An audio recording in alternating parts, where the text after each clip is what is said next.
తర్వాత వర్ణనాంశాన్ని ఇవ్వాల్సిందిగా శ్రీమాన్ బైరపనేని పోతరాజు చౌదరి గారిని కోరుతున్నాను. శ్రీ శివాయ గురవే నమః. సభా సరస్వతికి నమస్కారం. అవధాని సోదరులకు శుభాకాంక్షలు, శుభాశీస్సులు. నేనిచ్చే అంశము మణిద్వీపంలో సుఖాసీనురాలై ఉన్నటువంటి ఆదిపరాశక్తి యొక్క సౌందర్యాన్ని మత్తేభంలో వర్ణించండి.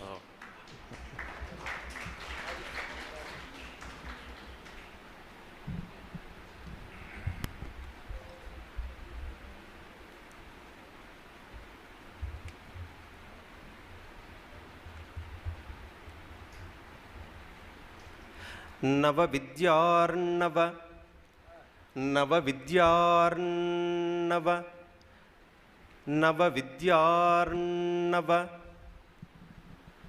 శక్తిపీఠనిలయా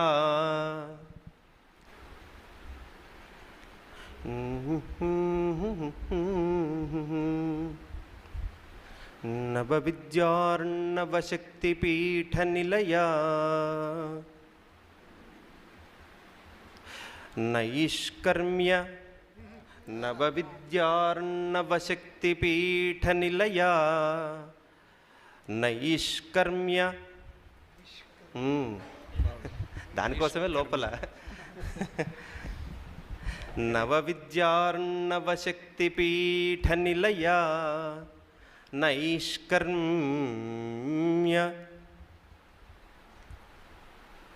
నైష్కర్మ్యభద్రప్రభా నవవిద్యార్ణవశక్తిపీఠనిలయా నైష్కర్మ్యభద్రప్రభా.